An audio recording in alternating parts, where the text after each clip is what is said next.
Hey there, and welcome to True Scary Stories. Before we dive in, don't forget to hit that like button, subscribe to the channel, and drop a comment telling us where you're from and what time you're watching. That helps YouTube know you love creepy stories, and it'll keep sending more your way.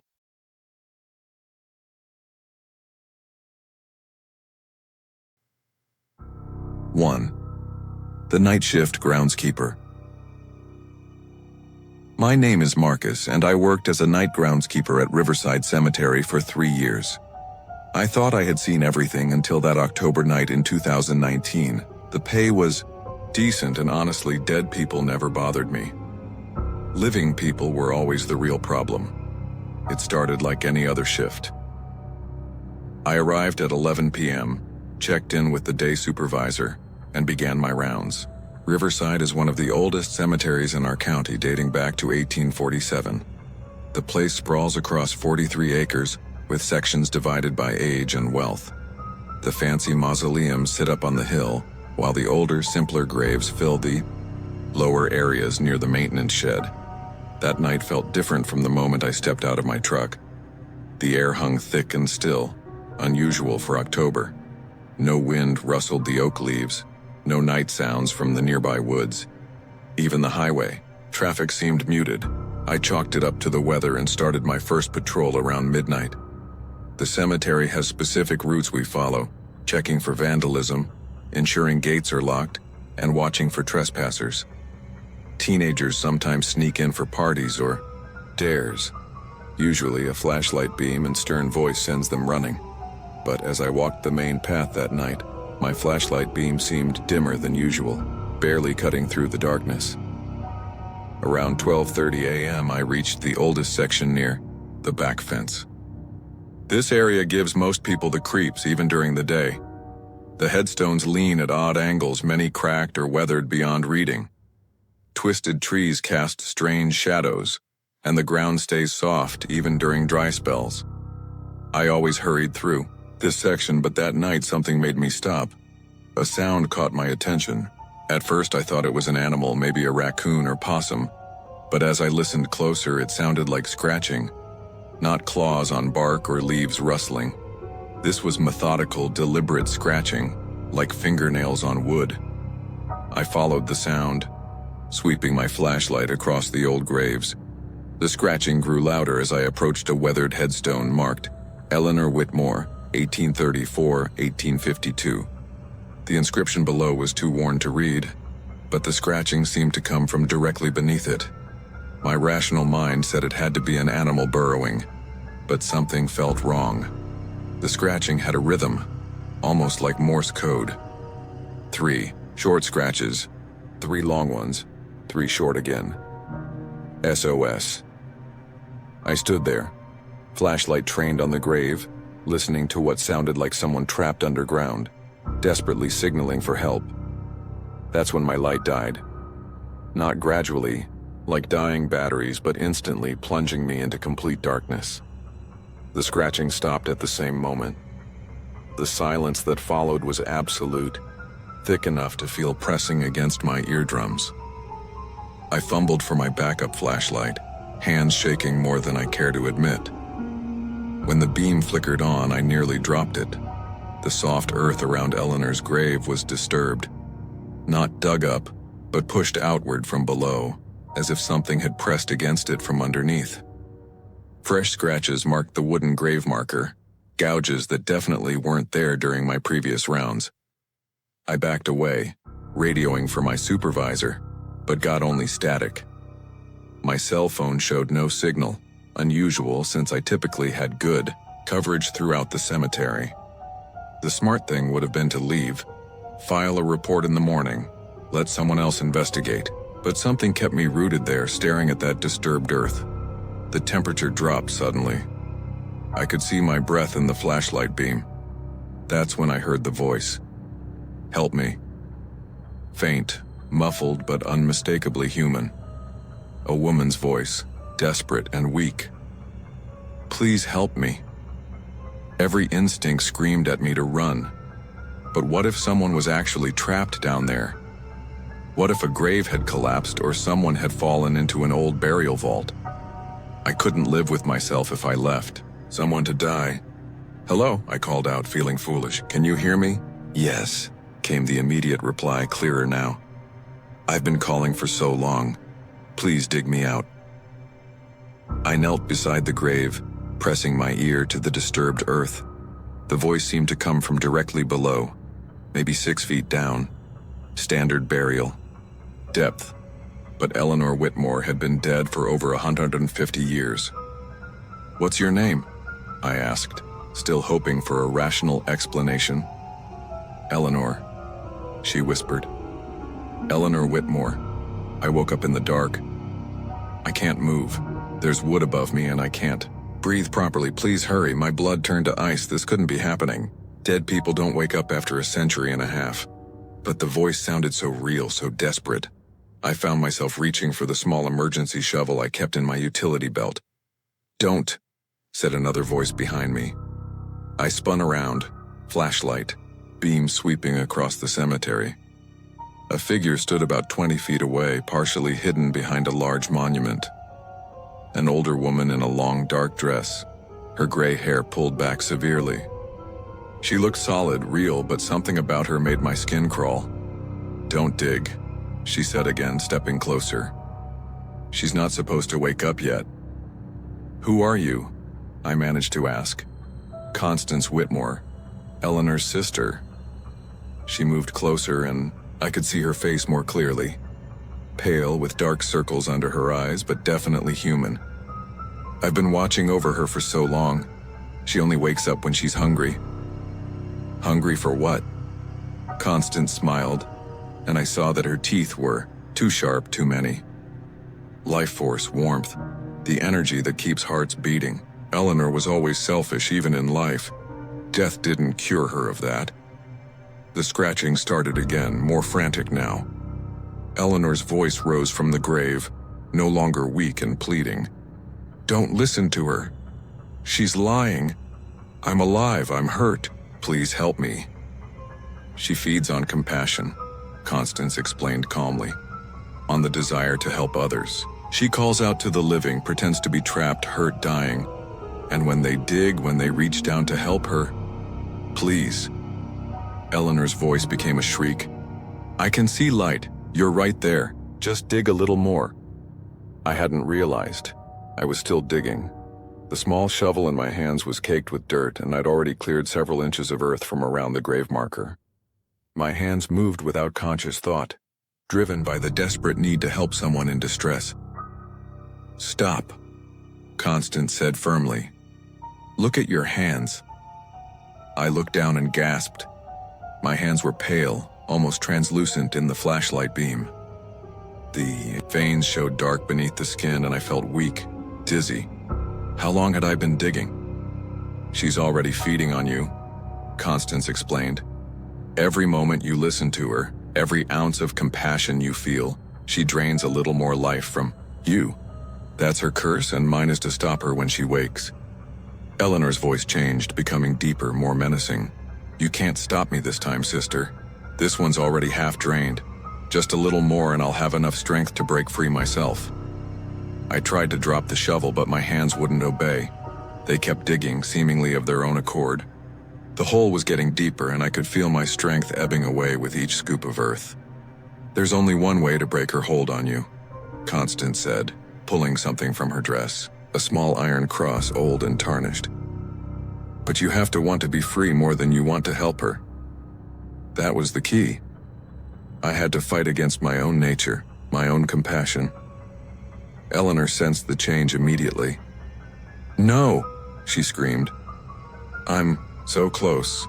I just need a little more, please. I have a family, children who miss me." But I could hear the lie in her voice now, the manipulation. I grabbed the iron cross from Constance, and the moment it touched my skin, Eleanor's hold on me broke. The shovel fell from my numb hands and I stumbled backward. Eleanor's screaming rose to an inhuman pitch, then cut off abruptly. The disturbed earth around her grave settled back into place, as if it had never been moved. The scratches on the wooden marker faded until they disappeared entirely.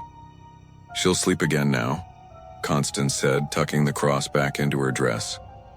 "For another few years at least. But she's getting stronger each time she wakes. I don't know how much longer. I can keep watching over her. Why don't you just have her remains moved, cremated?" Constance shook her head sadly. She's bound to this earth by her own selfishness, her refusal to accept death. Moving her wouldn't help. She'd just find another way to feed. I looked around, suddenly aware that dawn was breaking. Hours had passed without me realizing it. Radio crackled to life, my supervisor's voice asking for a status report. When I looked back, Constance was gone. I finished my shift in a daze, filing a routine report with no mention of the night's events. Who would believe such a story? But I couldn't shake the memory of Eleanor's voice, the feeling of my life being drained away bit by bit. I quit the next week and moved across the state. But sometimes, on quiet nights, I still hear scratching sounds.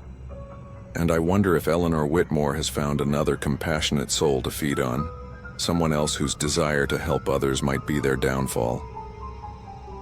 The Iron Cross Constance gave me sits on my nightstand now.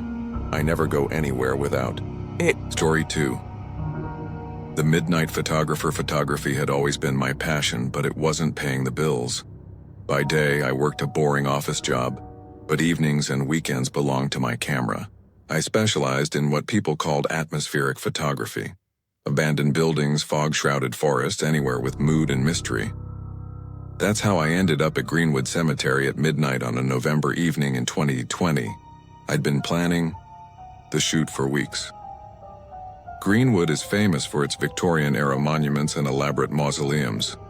During the day, it's actually quite beautiful, almost park-like. But I wanted something different, something that captured the melancholy beauty of these old burial grounds under moonlight. I had permission, sort of. I'd contacted the cemetery office about doing some artistic photography, and they'd given me a vague, just don't damage anything approval. They probably assumed I meant daytime shots. I didn't correct that assumption. The night was perfect for what I had in mind. A full moon hung high in the clear sky, providing natural lighting while scattered clouds created dramatic shadows. I parked near the main entrance and gathered my equipment. Camera, tripod, extra batteries, flashlight, and a thermos of coffee to keep me alert. Greenwood sprawls across nearly 60 acres with sections dating back to the 1860s. The oldest graves cluster around a small hill topped with a massive monument to Civil War veterans. Newer sections spread outward, gradually transitioning from elaborate Victorian monuments to simpler modern headstones. I started near the entrance, taking wide shots of the moonlit paths and testing my camera settings.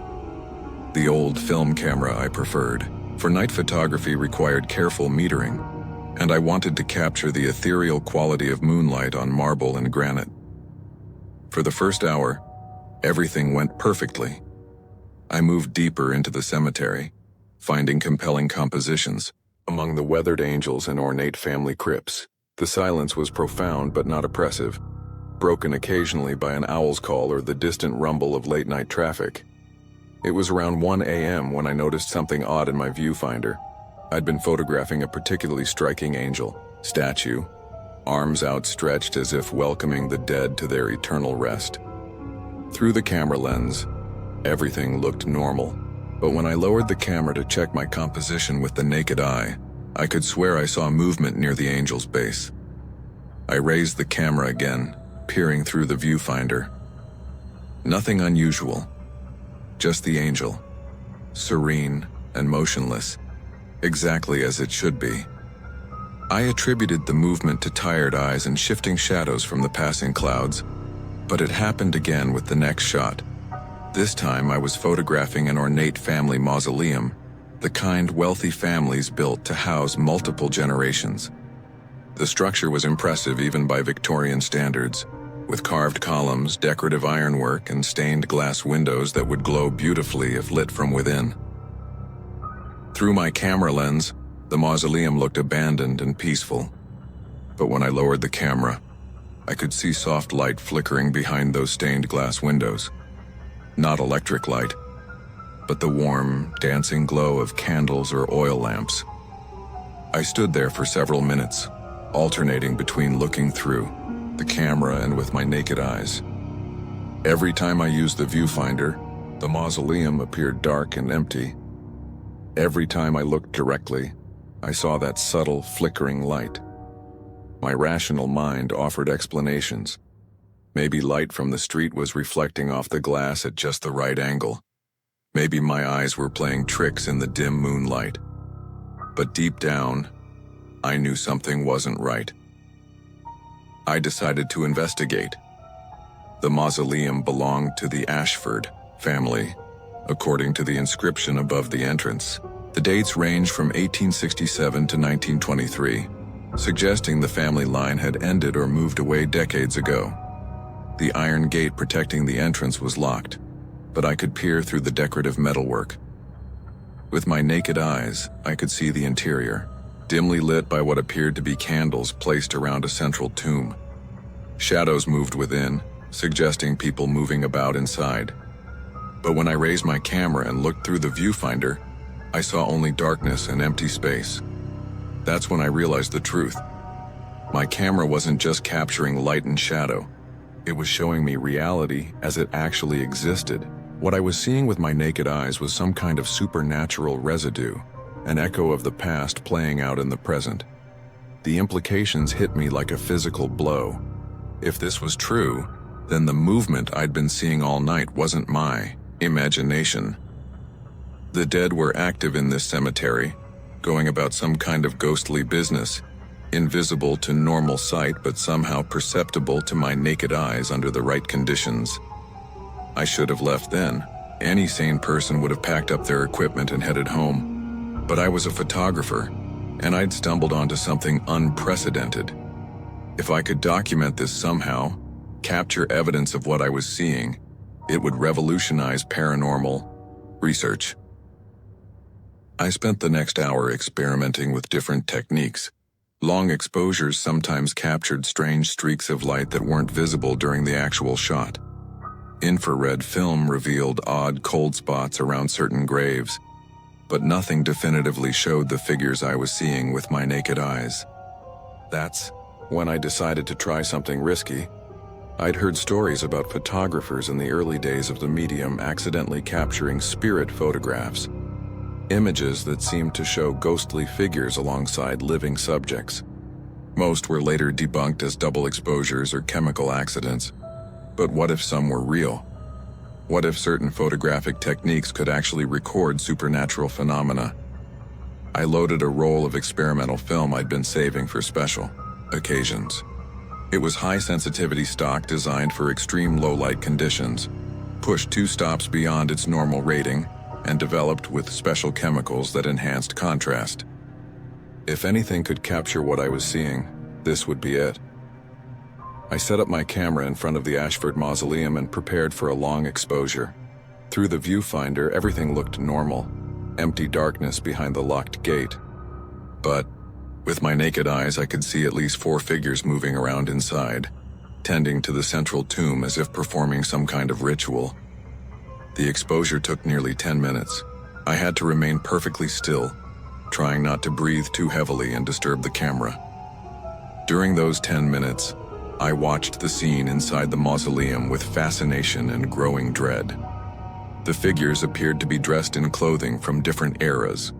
One woman wore a Victorian morning dress, complete with black veil. A man nearby sported a suit that looked like it came from the 1920s.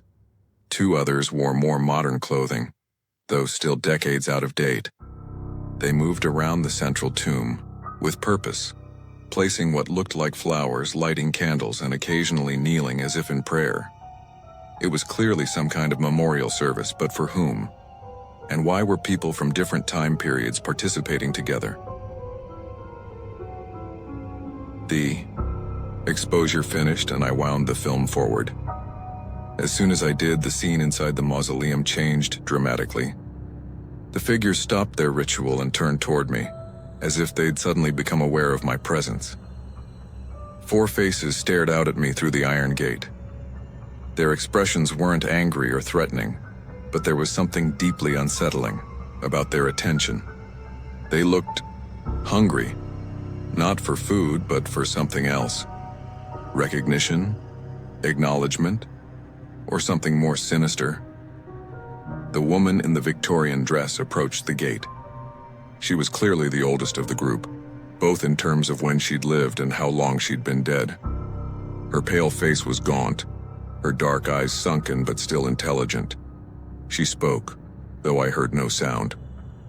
But I could read her lips clearly. "You can see us." I nodded, not trusting my voice. Her expression grew more intense. "You must help us." "Help you how?" I whispered. She pointed to the central tomb, then to herself and the others. "We're trapped, bound to this place. The ritual was never completed." "What? Ritual?" But before she could answer, the man in the 1920s suit grabbed her arm, shaking his head violently.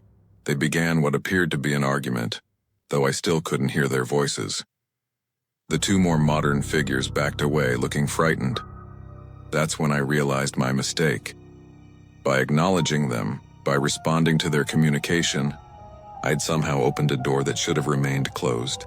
The temperature around me dropped noticeably, and my breath began forming visible clouds. Other figures began emerging from graves throughout the cemetery. At first, just a few, then dozens, then what looked like hundreds of ghostly forms rising from their resting places. All of them turned toward me with that same hungry expression. I grabbed my camera and tripod, abandoning careful packing in favor of speed. As I ran toward the parking area, I could see spirits converging from all directions. They moved with purpose, not the shambling gait of movie zombies, but with fluid, determined steps. My car seemed impossibly far away, and the spirits were closing in from all sides. But something strange happened as they got closer. Instead of attacking or trying to stop me, they simply watched. Hundreds of ghostly figures lined the cemetery paths, observing my flight with expressions of longing and desperation. I reached my car and threw my equipment into the back seat, hands shaking too badly to be careful. As I started the engine, I looked back at the cemetery. Every spirit had gathered near the entrance, standing in silent ranks like an army of the dead. But they made no move to follow me beyond the cemetery gates. I drove home in a daze, trying to process what I'd experienced. The rational part of my mind insisted it had all been some kind of hallucination brought on by stress and lack of sleep. But the film in my camera would tell the real story. I developed the photos the next morning in my home darkroom. Most of the shots looked exactly as I'd expected. Artistic images of moonlit monuments and angel statues. But the long exposure of the Ashford Mausoleum was different. The central tomb was clearly visible, surrounded by what appeared to be ectoplasmic energy in various shapes and densities. 4 humanoid forms were clearly present, though ghostly and translucent. Their faces were visible enough to make out expressions of desperate pleading. But most disturbing was what I found when I examined the negative more closely under magnification. Scratched into the emulsion as if carved with a needle were words that definitely hadn't been there when I loaded the film. "Help us complete the binding. Return on the anniversary. Bring the living flame." Below that, a date, November 15th, 1923. Exactly 100 years from the day I'd taken the photograph, I never returned to Greenwood Cemetery. I sold my camera equipment and gave up night photography entirely. But every November 15th, I feel an almost overwhelming urge to drive back there, to find out what the living flame might be and why these spirits need my help to complete their ritual. I've researched the Ashford family and found records of a tragedy that occurred on November 15, 1923. The family's youngest daughter died in a house fire, and during her funeral service, the minister suffered a heart attack and died before completing the burial rites. According to local folklore, incomplete burial rituals can trap spirits between worlds. The photograph sits in a safety deposit box now, too dangerous to keep in my home. But sometimes, in my dreams, I see those pleading faces and wonder what would happen if I gave them what they're asking for. What if completing their century-old ritual would finally give them peace? But what if it would give them something else entirely? Story 3. The grave shift security guard security work was supposed to be easy money. Sit in a booth, check IDs, patrol occasionally, and get paid to mostly just exist. At least, that's what I thought when I took the job at Memorial Gardens Cemetery in 2021. Memorial Gardens isn't your typical old cemetery with weathered headstones and Gothic atmosphere. It's a modern facility established in the 1970s, with manicured lawns, discrete bronze markers flush with the ground, and computer-controlled sprinkler systems. The kind of place that looks more like a park than a graveyard. I worked the night shift, 11 p.m. to 7 a.m., Thursday through Monday. The job requirements were simple: monitor the security cameras, patrol the grounds twice per shift, and keep out troublemakers. The previous guard had quit suddenly after only 2 weeks, but management said he'd found a better opportunity. The pay was decent, and I needed the work. My first few weeks were uneventful. I'd arrive at 11, check in with the day supervisor, and settle into the small security office near the main entrance. The office had a wall of monitors showing feeds from 12 cameras positioned throughout the cemetery. Most nights, the most exciting thing I'd see was a raccoon, or the occasional car driving slowly past on the adjacent road. The facility stayed lit all night with subtle landscape lighting, so the camera feeds were usually clear. During my patrol walks, I'd check the maintenance areas, ensure all gates were locked, and look for any signs of vandalism or break-ins. The place was peaceful, almost meditative. Dead people, I learned, make excellent neighbors. But around my 4th week, I started noticing small inconsistencies. It began with the cameras. I'd glance at monitor 7, which covered the older section of the cemetery, and see a figure walking between the graves. When I'd look back a moment later, the figure would be gone. At first, I assumed it was shadows from the wind-moving trees, or maybe a deer. Memorial Gardens backs up to a wooded area, and wildlife occasionally wanders through. But the figure always appeared to be walking upright on 2 legs, and it moved with purpose, rather than the random wandering of an animal. Started paying closer attention to monitor 7. The figure appeared roughly every hour between midnight and 4 a.m. Always the same path, entering from the wooded area, walking slowly between graves for about 50 yards, then disappearing near a large oak tree in the center of that section. During my patrol rounds, I'd always check that area carefully. The oak tree was beautiful, probably planted when the cemetery first opened, with spreading branches that provided shade for several dozen graves during the day. But I never found any signs of disturbance. No footprints in the soft earth, no broken branches, nothing to suggest anyone had actually been there. After a week of seeing the figure on camera, I decided to investigate more directly. I positioned myself near the oak tree during one of my patrol rounds, hidden behind a utility shed about 30 yards away. If someone was trespassing regularly, I'd catch them in person rather than trying to chase shadows on a security monitor. I waited for nearly 2 hours.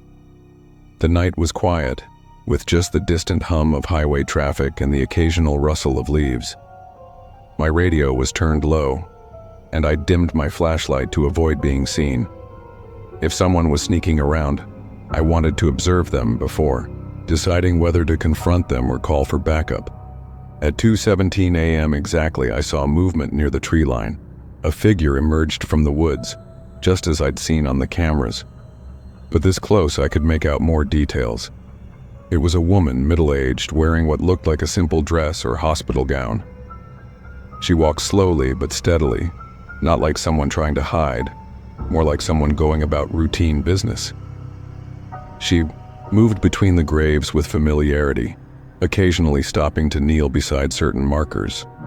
I couldn't see clearly what she was doing, but it looked like she was placing small objects on some of the graves. Flowers maybe, or stones, Rational explanation was that she was a grieving family member who preferred to visit at night for privacy. Some people find cemeteries less overwhelming when they're empty and quiet, but there were problems with that theory. How was she getting in? All the gates were locked at sunset, and the fence around the perimeter was 6 feet tall with no obvious climbing spots. I decided to approach her calmly, identify myself as security, and find out what was going on. If she was just a grieving relative, I could probably let management know and maybe arrange for special access during regular hours. But as I stepped out from behind the utility shed, she looked directly at me. Even from 30 yards away, I could see her face clearly in the landscape lighting. She was pale, with dark hair pulled back severely.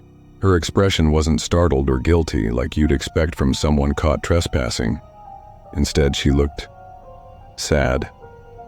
Infinitely, deeply sad. We stared at each other for what felt like several minutes. Then she smiled, a gentle, melancholy expression, and raised one hand in a small wave. That's when I noticed I could see the oak tree behind her. Through her, she was translucent, like an image projected onto mist. As I stared in shock, she gradually faded until she disappeared entirely, leaving me alone among the graves with my heart hammering against my ribs. I've never been a believer in ghosts or supernatural phenomena. I'm a practical person who likes logical explanations for strange events. But there was no denying what I'd just seen. The woman wasn't human, at least not in any conventional sense. I finished my patrol in a daze, trying to process what had happened. Back in the security office, I rewound the camera footage to see if the incident had been recorded. Monitor 7 showed me standing alone near the oak tree, looking around as if searching for something. But there was no sign of the woman, no indication that anyone else had been present. The cameras couldn't see her. Over the following weeks, I continued observing the woman during my shifts. She appeared every night following the same routine. She'd emerge from the woods around 2 a.m., visit specific graves, spend time near the oak tree, then fade away. I began timing her appearances and mapping the graves she visited. Most of the graves she tended to were from the cemetery's early years, people who died in the 1970s and early 1980s. I started researching the names during my downtime using the cemetery's records and online obituaries. What I found was disturbing. The woman visited the graves of people who had died in hospitals, specifically patients from St. Mary's Hospital, which had been torn down in 1987. Even more specifically, patients who had died in the hospital's psychiatric ward. I cross-referenced the names with old hospital records that had been digitized for historical preservation. Every single person the woman visited had been a long-term psychiatric patient who died alone, with no family present and no visitors mentioned in their medical files. The pattern became clear. She was visiting the forgotten dead, the people who had died isolated and unloved, with no one to tend their graves or remember their names. But who was she? The answer came when I expanded my research to include hospital staff from the same period. Dr. Margaret Holbrook had been the head psychiatrist at St. Mary's from 1972 until 1983. She was known for her compassionate treatment of long-term patients, often spending her own money to ensure they had small comforts during their stays. Dr. Holbrook died in a car accident in November 1983, just 2 months after the hospital administration had forced her to retire due to excessive emotional involvement with patients. According to her obituary, she had never married and had no children. Her funeral was attended by dozens of former patients and their families. She was buried in Memorial Gardens, under the oak tree, where I always saw the woman disappear. I found her grave during my next shift. The marker was simple bronze, just her name and dates with a small inscription. She cared for those no one else would care for. The grave was well maintained with fresh flowers that appeared to be replaced regularly, though I'd never seen anyone visiting during the day. Now I understood what I was witnessing. Dr. Holbrook was continuing her work even in death, tending to her former patients who had no one else to remember them. It was actually beautiful in a heartbreaking way, but understanding didn't make the experience less unsettling. I began noticing other phenomena around the cemetery, cold spots that had no meteorological explanation, the sensation of being watched during patrols, cameras occasionally malfunctioning for brief periods, always in areas where I'd seen the woman walking. Most disturbing were the voices. It started as whispers just at the edge of hearing, usually during the early morning hours when the night was at its quietest. At first I thought it might be wind in the trees or distant radio transmissions bleeding through my equipment, but gradually I began making out individual words and phrases. "Thank you for coming. I was so lonely. She remembers us." The voices seemed to come from the graves Dr. Holbrook visited. Her former patients were somehow aware of her ghostly attention, and they were grateful. I found myself looking forward to seeing her during my shifts. There was something comforting about watching her tend to the forgotten dead with the same care she'd shown them in life. But after a few months, her routine began to change. Instead of just visiting graves, she started approaching my location during patrols, never getting too close, but clearly trying to communicate. She'd stand just within sight, watching me with that same sad expression, occasionally raising her hand in greeting. Then one night she spoke to me directly. I was checking the locks on the maintenance shed when I heard a woman's voice behind me, clear and unmistakable. "You've been watching me." I turned around and she was standing about 10 feet away, more solid looking than I'd ever seen her. In the landscape lighting, she looked almost human, except for the slight translucent quality that made her seem like she was partially in another world. "Yes," I admitted. "I know who you are. Dr. Margaret Holbrook." She smiled, and for a moment her sadness lifted. "You researched me. That's very thorough. I wanted to understand what I was seeing. You're taking care of your patients. They died. Alone," she said simply. "In that horrible place with no one who loved them. I couldn't bear the thought of them being forgotten in death too." "That's very kind of you." Her expression grew more intense. "But I need your help." "What kind of help?" "There are others. Patients from St. Mary's who are buried in different cemeteries across the city. I can't reach them all. My energy is tied to this place, to my own grave. But you're living. You can go where I cannot." The request hung between us like a challenge. She wanted me to tend graves in other cemeteries, to remember and honor patients I'd never met, people who'd died decades before I was born. What would I need to do? Simple things. Leave flowers occasionally. Say their names out loud so they know someone remembers. Some of them have been silent for 40 years. I agreed, though I wasn't entirely sure why. Maybe it was the compassion in her ghostly voice, or the realization that everyone deserves to be remembered after death. Or maybe I was just curious to see what would happen if I helped a ghost with her unfinished business. Dr. Holbrook gave me a list of names and cemetery locations, information that somehow appeared in my notebook the next morning, written in handwriting that definitely wasn't mine. Over the following months, I spent my days off visiting graves across the city, leaving simple flowers and speaking the names of long-dead psychiatric patients. The work was strangely fulfilling. These people had suffered during their lives, often abandoned by families who couldn't cope with mental illness.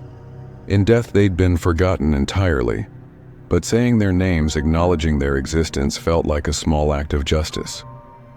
Dr. Holbrook continued her nightly rounds, but she seemed more peaceful now. Her sad expression gradually lifted, replaced by something approaching contentment. The other phenomena around the cemetery diminished as well.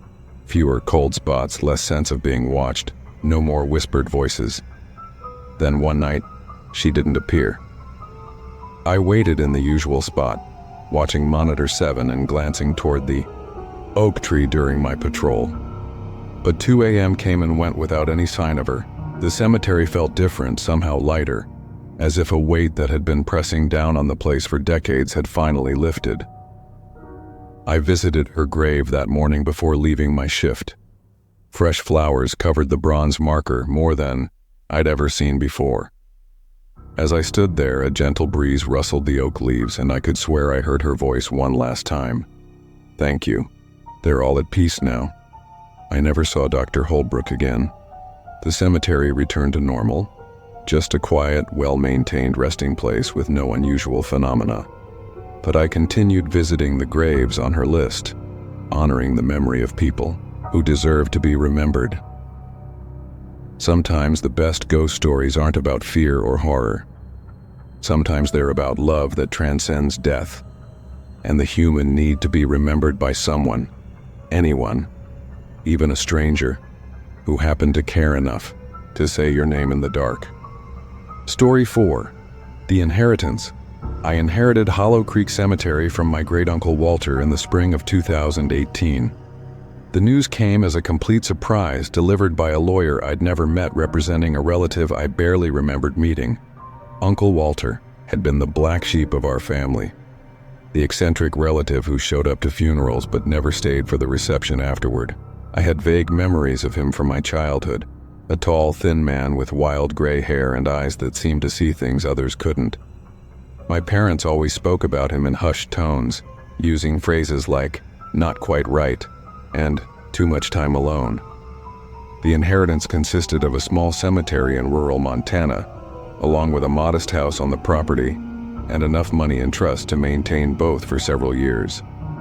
The lawyer explained that Uncle Walter had been the caretaker for over 30 years, living alone on the grounds and personally tending to every aspect of the cemetery's operation.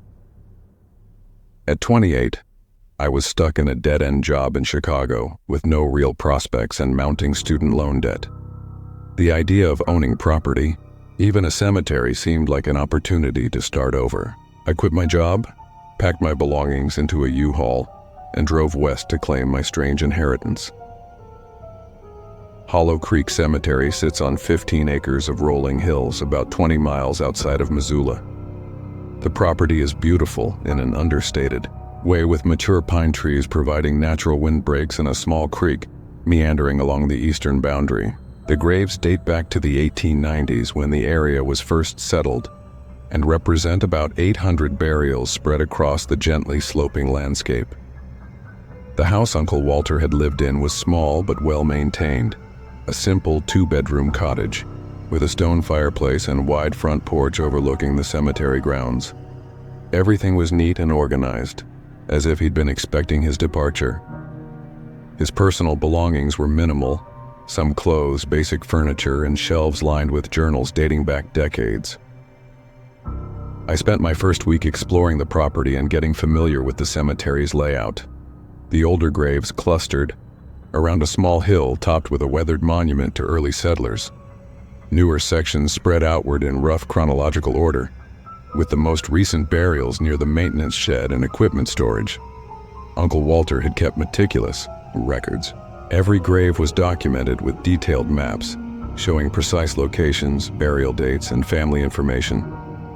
His filing system was old-fashioned but thorough, with handwritten cards for each deceased person, cross-referenced by name, date, and section number. But it was his personal journals that first hinted at why he'd remained isolated for so many years. The early entries, dating back to his arrival in 1987, were mundane accounts of daily maintenance tasks and weather observations. But gradually the tone changed. He began writing about unusual activities during night hours, strange sounds that couldn't be attributed to wind or wildlife, and graves that seemed to require more attention than others. By the early 1990s, his entries had become detailed accounts of supernatural encounters. According to Uncle Walter's journals, certain graves were active, his term for burial sites that exhibited paranormal phenomena. These ranged from minor disturbances like flowers withering prematurely or soil that wouldn't stay level, to more dramatic incidents involving apparitions, unexplained sounds, and what he described as temporal anomalies. At first I dismissed these accounts as the fantasies of a lonely man who'd spent too much time alone among the dead. But as I settled into the routine of cemetery maintenance, I began noticing some of the same phenomena Uncle Walter had documented. It started with the Hartwell family plot. The Hartwells had been among Hollow Creek's first residents, with burials dating from 1892 to 1923. Their plot occupied a choice spot on the central hill, marked by an impressive granite monument surrounded by individual headstones for family members. According to Uncle Walter's records, this was one of the most active areas in the entire cemetery. During my second week, I noticed that flowers placed on the Hartwell graves never lasted more than a day or two before withering completely, even when the same flowers thrived on nearby graves. The soil around the headstone stayed loose and disturbed despite my efforts to pack it down and reseed the areas. But the real strangeness began when I found Uncle Walter's special procedures documentation. Hidden in a locked filing cabinet, I discovered detailed instructions for maintaining what he called containment protocols around certain graves. The Hartwell plot required weekly applications of salt around the perimeter, iron stakes driven into the ground at specific points, and regular readings from what appeared to be biblical passages written in Latin. The instructions seemed absurd, like something from a horror movie rather than legitimate cemetery maintenance. But Uncle Walter's journals made it clear that he'd developed these procedures over years of trial and error, and that abandoning them had consequences. I decided to test his claims by skipping the special procedures for the Hartwell plot. Within 3 days, I began experiencing what Uncle Walter had termed manifestations. It started with sounds, voices calling my name from empty areas of the cemetery, footsteps on the gravel paths when no one else was present, and what sounded like sobbing coming from the direction of the Hartwell monument. By the end of the week, I was seeing figures moving among the graves during daylight hours, translucent people in clothing from different eras, wandering between headstones as if searching for something. They appeared to be members of the Hartwell family, based on clothing styles that matched their burial dates. The apparitions weren't threatening, but their presence was deeply unsettling. They seemed confused, lost, calling out to each other in voices I could barely hear. Sometimes they would approach me, reaching out with ghostly hands as if trying to communicate something urgent. I reinstated Uncle Walter's procedures immediately. The salt application was straightforward. Create a continuous line around the entire family plot, refreshing it weekly or after heavy rain. The iron stakes were more complex, requiring precise placement. According to a diagram Uncle Walter had drawn based on what he called earth energy patterns. The Latin readings took place every Sunday evening, passages from what appeared to be Catholic exorcism rites. Within days of resuming the protocols, the Hartwell manifestations diminished significantly. The apparitions still appeared occasionally, but they remained within their family plot and no longer tried to approach me. The disturbed soil settled and flowers began surviving more than a few hours. But managing the Hartwell plot was only the beginning. Uncle Walter's journals revealed that 12 different grave sites required specialized maintenance procedures. Each had its own specific requirements based on what he'd learned about the circumstances of death and burial. Some needed weekly applications of blessed water. Others required specific flowers planted at certain times of year. One particular grave needed a small mirror placed on the headstone during the full moon, then removed before dawn. The procedures seemed arbitrary until I read deeper into Uncle Walter's research. He'd spent decades studying the history of everyone buried in Hollow Creek, uncovering details about their lives and deaths that explained their post-mortem restlessness. The Hartwell family had died during a diphtheria outbreak in 1923. The disease spread so quickly that normal burial procedures were abbreviated, with multiple family members interred in a single day without individual funeral services. According to Uncle Walter's theory, their spirits remained bound to the cemetery because they'd never received proper spiritual closure. Other active graves had similar stories. A young woman who died in childbirth and was buried without her infant. A man who'd been murdered but whose killer was never caught. children who died during the influenza pandemic and were buried in unmarked graves because their families couldn't afford headstones. Each restless spirit had unfinished business, and Uncle Walter had developed his procedures as a way to provide the spiritual resolution they needed to find peace. I found myself following his protocols not because I fully believed in their necessity, but because the alternative was too disturbing to contemplate. When I maintained the procedures, the cemetery remained peaceful and manageable. When I skipped them, even briefly, the supernatural activity increased dramatically. But after 6 months of this routine, I began to understand why Uncle Walter had become increasingly isolated from the living world. Managing a supernatural cemetery requires constant vigilance. You can't take vacations or even spend a night away from the property without risking a breakdown in the containment protocols. The procedures become a prison, tying you to the cemetery as effectively as if you were buried there yourself. The isolation was compounded by the knowledge that no one else could understand or help with the work. How do you explain to friends or potential romantic partners that you can't leave your property because you need to maintain spiritual barriers around restless graves? Who would believe such a story, much less want to share that kind of life? Began to understand Uncle Walter's journals as more than just documentation of supernatural phenomena. They were the desperate writings of a man trying to maintain his sanity while carrying an impossible burden alone. The turning point came during my first winter at Hollow Creek. Montana winters are harsh, and the cemetery required different maintenance approaches during the snow months. Some of Uncle Walter's procedures needed modification for cold weather, while others became more critical as the spiritual barrier between worlds grew thin during the dark season. I was conducting the weekly Latin readings at the Hartwell plot on a particularly bitter January evening when something went wrong. The words felt different in my mouth, heavier somehow, as if they were resonating with forces I couldn't see. The temperature dropped noticeably during the reading, and my breath formed thick clouds in the suddenly frigid air. When I finished the passage and looked up, I found myself surrounded by dozens of ghostly figures. Not just the Hartwell family, but spirits from throughout the cemetery.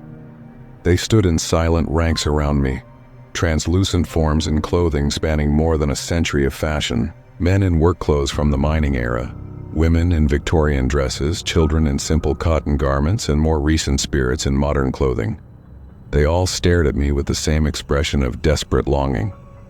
That's when I realized the truth about Uncle Walter's procedures. They weren't containment protocols designed to keep restless spirits trapped in their graves.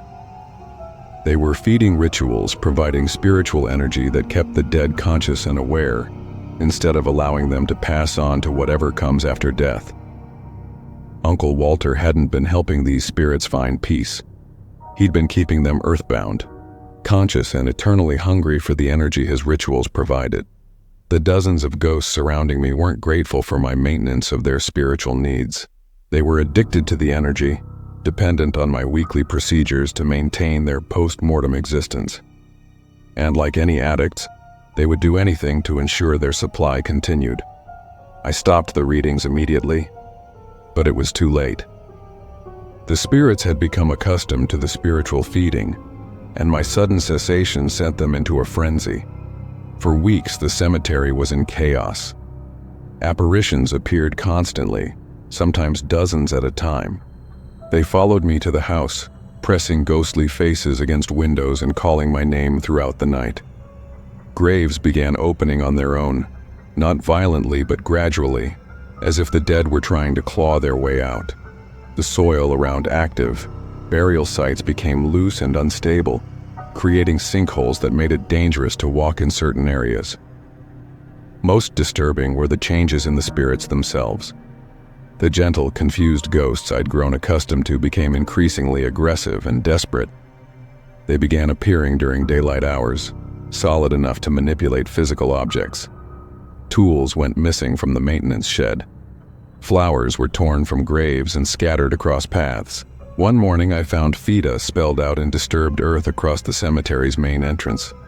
I realized I had two choices: resume Uncle Walter's feeding rituals and accept a lifetime of spiritual imprisonment, or find a way to help these spirits move on to whatever existence awaited them beyond this earthly plane. The solution came from an unexpected source: Uncle Walter's earliest journals. In his first months at Hollow Creek, before he'd developed his elaborate procedures, Uncle Walter had tried a different approach to dealing with restless spirits. Instead of feeding their earthbound existence, he'd attempted to help them resolve their unfinished business and find peace. Some of his early successes were documented in detail. He'd reunited the spirit of a mother with her infant by locating the child's unmarked grave and arranging for a proper headstone. He'd helped the spirit of a murder victim find peace by researching the crime and ensuring the story was properly documented for historical records. These interventions had allowed the spirits to move on naturally, without the need for ongoing spiritual maintenance. But as more spirits became active, Uncle Walter had apparently found the individual approach too time-consuming and emotionally draining. The feeding rituals were easier to maintain than the complex work of resolving each spirit's specific needs. I decided to try the original approach. Starting with the Hartwell family, I began researching the specific circumstances of their deaths and burials, looking for ways to provide the spiritual closure Uncle Walter's rituals had been substituting for decades. The diphtheria outbreak that killed them had been so devastating that normal funeral procedures were abandoned in favor of mass burials with minimal ceremony. I arranged for a proper memorial service, hiring a local minister to conduct individual funeral rites for each family member. The service took place on a cold February morning, with me as the only living attendee but with ghostly witnesses throughout the cemetery. As the minister spoke the words of committal for each Hartwell family member, their spirits began to fade gradually, peacefully, until they disappeared entirely. The disturbed soil around their graves settled naturally, and flowers placed there began surviving and thriving. Encouraged by this success, I began working through Uncle Walter's list of active graves, researching each case and arranging appropriate interventions. Some required memorial services. Others needed historical documentation or genealogical research to connect them with living descendants. A few required more complex resolutions, like locating lost family members or correcting errors in burial records.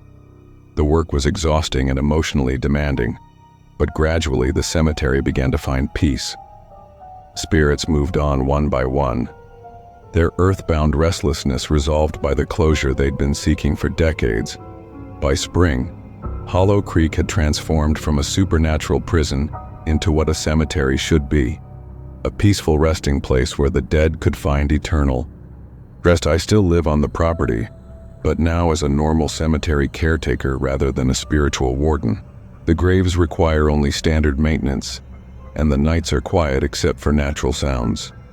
I've even been able to take vacations and spend time away from the property without supernatural consequences. Uncle Walter's journals now serve as a cautionary tale rather than an instruction manual. His good intentions, trying to help restless spirits, had trapped him in a cycle that ultimately served no one's best interests. The dead don't need to be kept conscious and earthbound. They need resolution and peace so they can move on to whatever comes next. Sometimes I wonder if Uncle Walter himself found that peace, or if his spirit remains somewhere around Hollow Creek, watching to see if I'll make the same mistakes he did. But I've never seen any sign of him, and I choose to believe that means he's finally free of the burden he carried for 30 years. The greatest inheritance he left me wasn't the cemetery or the house or the money and trust. It was the lesson that sometimes helping others means letting them go, even when holding on seems like the kinder choice. Story 5. The Digital Investigation. My name is Sarah, and I'm a paranormal investigator who specializes in digital documentation of supernatural phenomena. In an age where everyone has a camera in their pocket, you'd think evidence of ghosts would be everywhere. The reality is more complicated. Most ghost photos turn out to be camera malfunctions, optical illusions, or outright hoaxes, but occasionally you encounter something that defies conventional explanation. That's what happened when I investigated Westbrook Cemetery in October 2019.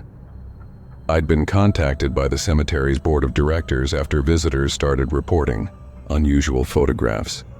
Multiple people using different cameras and phones were capturing images that showed figures who hadn't been visible when the photos were taken. The board was concerned about negative publicity and wanted a professional assessment of the situation. Westbrook Cemetery is a typical suburban burial ground, established in the 1950s to serve the growing post-war population. It's well-maintained and pleasant with wide paved roads, manicured lawns, and a modern chapel for funeral services. Not the kind of place you'd expect to be haunted, but paranormal activity doesn't always follow our preconceptions about spooky locations. I arrived on a crisp October morning with my standard investigation equipment: high-resolution digital cameras, electromagnetic field detectors, digital thermometers, and audio recording devices. I also brought specialized software designed to analyze digital images for signs of manipulation or camera malfunction. The cemetery director, Mrs. Patterson, met me at the main office and provided examples of the photographs visitors had submitted. The images were remarkably consistent, despite being taken by different people with various devices over a period of several months. Each photograph showed the same basic phenomenon: translucent human figures standing among the graves, usually in the background of family photos taken at burial sites. The figures appeared to be dressed in clothing from different eras, and they seemed to be observing the living visitors rather than interacting with them. What made these photos particularly interesting was their technical quality. Digital analysis showed no signs of double exposure, photo manipulation, or camera malformation. The mysterious figures appeared to be legitimate photographic captures of something that existed in physical space, even though they hadn't been visible to the naked eye. Mrs. Patterson guided me to the areas where most of the unusual photographs had been taken. The incidents clustered around three specific sections of the cemetery: the original area from the 1950s, a section added in the 1970s, and the newest area developed in the 1990s. I began my investigation in the oldest section, setting up cameras to take continuous photos at 30-second intervals while I documented the environment with other instruments. The morning was quiet, with occasional visitors coming to tend graves, but nothing out of the ordinary. My electromagnetic field detectors remained stable, temperature readings showed no unusual variations, and audio recordings captured only normal ambient sounds. By conventional paranormal investigation standards, Westbrook Cemetery appeared to be completely inactive. But when I reviewed the digital photographs later that evening, I discovered something extraordinary. My cameras had captured the same translucent figures that visitors had been reporting. The images showed at least a dozen different entities scattered throughout the oldest section of the cemetery. They appeared as semi-transparent overlays like double exposures, but technical analysis confirmed they were single exposure photographs with no signs of manipulation. More intriguingly, the figures seemed to be interacting with each other in ways that suggested intelligence and awareness. In one sequence of photos taken over several minutes, I could track two figures apparently having a conversation, with body language and positioning that changed naturally from frame to frame. These weren't residual hauntings, psychic impressions of past events playing on endless loop. These entities were behaving like conscious, aware beings engaged in ongoing existence within the cemetery grounds. I spent the next several days expanding my investigation to cover all areas of the cemetery. The digital cameras continued capturing images of translucent figures, and gradually I began to discern patterns in their behavior and distribution. The entities seemed to organize themselves by era and social connections. Figures in 1950s clothing clustered in the original section of the cemetery. Those in 1970s attire concentrated in that decade's expansion area. More recent spirits appeared in the newest sections, always near graves from their approximate time period. But unlike traditional ghost sightings, these entities didn't seem bound to specific graves or locations. They moved freely throughout their respective sections, gathering in groups, dispersing individually, and engaging in what appeared to be social behavior. Most remarkably, they seemed aware of the living visitors and my investigation equipment. Several photographs showed figures looking directly at my cameras, and in some images they appeared to be pointing at my equipment or gesturing toward living people who happened to be in the area. After a week of documentation, I had accumulated hundreds of photographs showing clear evidence of supernatural entities, but I still had no explanation for why these spirits were visible to digital cameras, but invisible to the naked eye. The breakthrough came when I started researching the specific technology used in digital image capture. Digital cameras work by converting light into electrical signals through charged coupled device, CCD, or complementary metal oxide semiconductor, CMOS, sensors. These sensors can detect electromagnetic radiation across a broader spectrum than human vision, including some infrared and ultraviolet wavelengths that our eyes cannot perceive. If ghostly manifestations emit or reflect electromagnetic energy at frequencies outside the range of human vision, digital cameras might be able to capture images of entities that appear invisible to our eyes. This would explain why the phenomenon had become more common in recent years as digital photography replaced film-based cameras. To test this theory, I borrowed infrared and ultraviolet cameras from a local university's physics department. These specialized devices could isolate specific wavelengths of electromagnetic radiation and create images based on frequencies completely outside the range of human vision. The results were dramatic. Infrared photography revealed the cemetery to be populated with dozens of entities emitting heat signatures that mimicked living human beings. They moved with purposeful behavior, gathered in groups, and appeared to maintain social relationships despite being invisible to normal sight. Ultraviolet photography showed a different aspect of the phenomenon. The entities appeared to absorb ultraviolet radiation, creating shadow-like impressions against the UV reflective environment. This absorption pattern suggested they had some form of physical substance, even if it existed outside the range of normal human perception.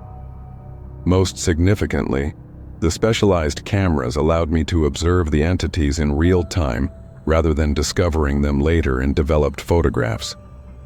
Using infrared equipment, I could see ghostly figures moving through the cemetery during my investigation, watching me as I worked, and occasionally approaching to observe my equipment more closely. The entities showed curiosity about my presence, but no hostility. They seemed to understand that I could detect them through technology, and some appeared to be deliberately posing for photographs or positioning themselves to be more easily captured by the cameras. This suggested a level of intelligence and awareness that challenged conventional assumptions about ghostly manifestations. These weren't mindless remnants of the dead, but conscious entities capable of learning, adapting, and interacting with the modern world in ways that hadn't been possible before the advent of digital technology. But the most disturbing discovery came when I began correlating the photographic evidence with cemetery records. Every entity I photographed corresponded to someone buried in Westbrook Cemetery. The infrared heat signatures, when cross-referenced with burial locations and historical photographs of the deceased, showed perfect matches between the ghostly figures and specific individuals interred in the cemetery. Westbrook wasn't just home to unusual supernatural activity. Every single person buried there existed as a conscious, aware entity detectable through digital technology. The cemetery was effectively a community of the dead, parallel to, but invisible from the world of the living. This revelation raised profound questions about the nature of death and what happens to human consciousness after physical death. If every person buried in Westbrook continued to exist in some form, what did that mean for our understanding of mortality, the afterlife, and the relationship between the living and the dead? I expanded my investigation to include interviews with long-term cemetery employees and family members who visited regularly.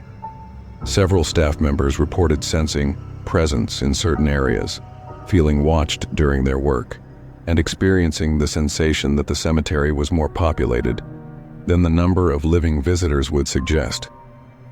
The cemetery board was both fascinated and concerned by my findings.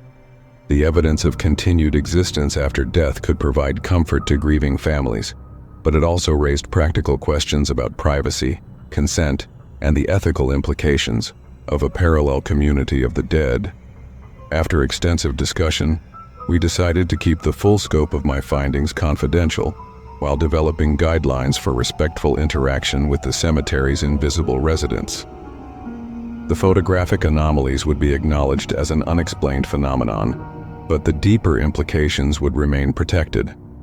However, I continued monitoring Westbrook Cemetery using digital technology, documenting the ongoing activities of its ghostly community. Over the following months, I observed seasonal patterns in the entity's behavior, social gatherings during holidays and anniversaries, and what appeared to be welcoming ceremonies for newly deceased individuals. The most touching observations involved family visits. When living relatives came to tend graves or hold memorial services, the corresponding entities would often gather around their loved ones, invisible but clearly present. The digital cameras captured moments of apparent communication, ghostly figures reaching toward living family members, positioning themselves as if listening to conversations, and following their relatives as they moved through the cemetery. These images suggested that the bonds between family members transcend death, continuing in forms we're only beginning to understand through advancing technology. My investigation of Westbrook Cemetery fundamentally changed my approach to paranormal research. Instead of looking for evidence that the dead occasionally return to interact with the living, I began exploring the possibility that consciousness survives death as a matter of course, existing in a parallel realm that we're only now developing the technology to perceive. The implications extend far beyond ghost hunting or paranormal investigation. If consciousness continues after physical death in detectable forms, it represents one of the most significant discoveries in human history. It would reshape our understanding of biology, psychology, physics, and philosophy, but it also raises practical questions that we're not yet equipped to answer. If the dead remain conscious and aware, what are our ethical obligations toward them? How do we balance the needs of the living with the rights of deceased individuals who may still exist in some form? These questions become more urgent as digital technology continues advancing. Higher resolution cameras, more sensitive electromagnetic sensors, and artificial intelligence capable of pattern recognition in digital imagery may soon make interaction with post-mortem consciousness a routine aspect of human experience. Westbrook Cemetery continues to serve its dual function as a resting place for the dead and an active community for conscious entities that exist beyond the range of normal human perception.